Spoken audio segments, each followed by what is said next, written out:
सियासत की ज़ुबूं हाली का अगर अंदाज़ा लगाना हो तो उस कौम के लीडर्स के बयानात से देखना चाहिए। एक तरफ कौम गुर्बत में पिस रही हो, अनएम्प्लॉयमेंट हो, महंगाई हो, आपके बजट डेफिसिट बढ़ रहे हो और इकॉनमी आपकी क्रिपल हो रही हो, ग्रोथ नीचे बैठ गई है, इन्फ्लेशन ऊपर चली गई है और क्राइसिस लाइक सिचुएशन है। आप हाथ फैला रहे हैं दुनिया के आगे, कभी सऊदी अरब जाते हैं, कभी चाइना जाते हैं, कभी यूएई से पैसे मांगते हैं, उधार तेल ले रहे हैं। आईएमएफ वर्ल्ड बैंक वालों ने हमारे पैसे, वर्ल्ड बैंक एडीबी ने रोके हुए हैं और आईएमएफ से हम पैकेज करने की कोशिश कर रहे हैं ताकि बाकी के कर्ज़ों की राह खुल जाए। ऐसी सूरत हाल में लीडर्स का फोकस ये होना चाहिए कि वो राह दिखाएं, रहनुमाई करें, तभी रहनुमा बनाएंगे ना। अगर वो रहनुमाई करने की पोजीशन में नहीं है तो फिर वो लीडर कहलाने के भी मुस्तहिक नहीं है। आज हमने प्रोग्राम में थोड़े से शॉर्ट्स कलेक्ट किए हैं जो रिसेंट पास्ट में हमारी मुख्तलिफ़ सियासी जमातों के जो सीनियर लीडर्स हैं या हेड्स हैं, चेयरमैन हैं, प्रेसिडेंट हैं, उनकी तरफ से आए। वैसे अगर उनकी जमात के अरकान से पूछें तो ये सारे कायदे आज़म से कम किसी इसको मानते नहीं हैं। सब के लिए ये कायदे आज़म ही है क्योंकि उसके बगैर उनकी नौकरी हलाल नहीं होती। लेकिन अगर उनके बयान सुनेंगे तो शायद कायदे आज़म भी शर्माते होंगे कि ये किन लोगों को पाकिस्तान की सरबराही जमातों की और पॉलिटिकल लीडर्स कहलाने का इस्तेहकाक हासिल हो गया।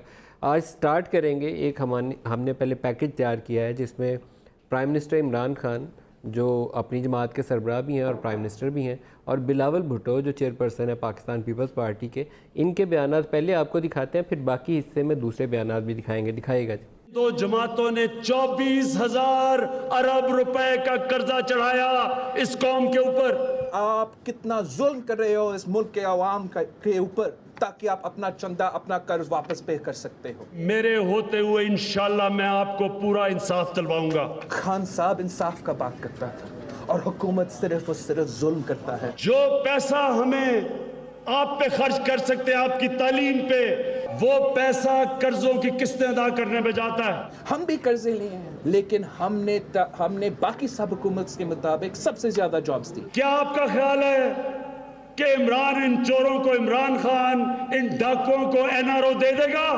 ये सिस्टम नहीं चल सकता, या आप अवाम को फैसला करने दें। ये जो सारे जमा हुए हैं जमहूरियत बचाने के नाम पे, जिन्होंने पिछले 10 साल मुल्क को लूटा। अब जमहूरियत को देखें, या कोई कंस्ट्रक्टिव क्रिटिसिज्म बर्दाश्त नहीं करते, कोई जर्नलिस्ट जो उनके खिलाफ बोलता है उनको बर्दाश्त नहीं करते। ना कभी कोई एनआरओ होगी, ना मैं इनको माफ करूंगा जब तक मैं इनका पैसा वापस नहीं लेके आऊंगा। हमने इस किस्म का आमराना अथॉरिटेरियन हरकत पहले देखे हैं, लेकिन तब मुशर्रफ होता था, तब जिया होता था।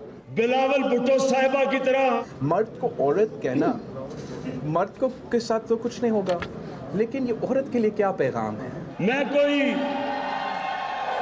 कागज की पर्ची पे नहीं आया था कि जी मुझे वालदा ने जायदाद में पार्टी दे दी है।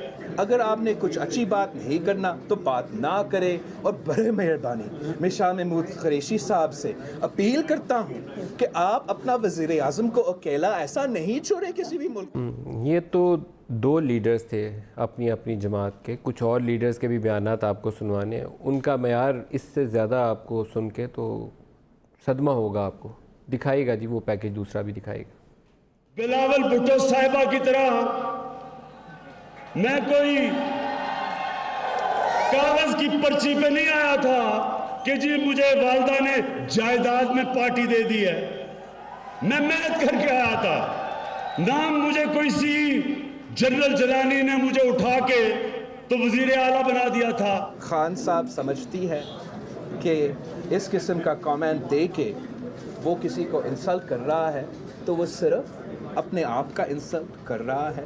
दूर में मुझे वो परवेज बिलावल नजर आता है और जब मैं नजदीक से देखता हूं तो वो परवीन नजर आती है। शेख रशीद जो है हमारा पिंडी का शैतान है, बेगैरत इंसान है। 1 लाख बार मुझसे रावलपिंडी की गटर वाटर के बारे में पूछे मगर इस इंसान के बारे में मत पूछे। बिल्लो रानी जिस फनी खराबी या मैन्युफैक्चरिंग जो डिफेक्ट है वो तो अल्लाह ही दूर कर सकता है। क्या फर्क पड़ जाता है जी, साहब को साहबा बोल दिया और उधर वो भूंडी कर रहा है शहबाज शरीफ, उसको बड़ा जख्म पहुंचा है जी। सुना जो सिलेक्टेड है मैं उनको कहूँगा कि क्या आपको अंपायर की उंगली पसंद आई, और जिन्होंने सेलेक्ट किया मैं उनको पूछता हूँ, उनसे सवाल करता हूँ कि क्या आपको तब्दीली पसंद आई। बदकिस्मती है इस कौम की कि अगर कौम जो है वो बहुत ही मुश्किल का शिकार हो, 20-22 करोड़ अवाम को ज़रूरत हो रास्ता दिखाया जाए, उनको जॉब अपॉर्चुनिटीज़ दी जाए, उनकी ज़िंदगियाँ सिक्योर की जाए, महफूज की जाएँ और उनको वो रोज़गार के मौके दिए जाएँ जिससे उनके बच्चों की जानें बचाई जा सके। एक ऐसी सूरत हाल हो कि हॉस्पिटल के अंदर बच्चे दाखिल होने जाते हैं तो वहाँ स्वीपर इंजेक्शन लगा के बच्चों को मार रहे हैं, और वहाँ पर उसी कौम के लीडर्स पता नहीं कहना चाहिए या नहीं, उनके बयानात अगर सुने तो बहुत दुख और अफसोस हुआ है। ये अपनी कब्र खोदने का रास्ता है, गड्ढा अपना आप खुद खोद रहे हैं। फिर किसी को अगर कल इल्ज़ाम दिया जाए कि आप इन लीडर्स को चोर कहते हैं, डाकू कहते हैं, और इनका जो रुतबा है उसमें कमी आ जाती है चोर और डाकू कह के, तो जो आपके अपने बयानात हैं उसकी इंटरप्रिटेशन आप खुद ही फरमा दें तो बहुत मुनासिब होगा।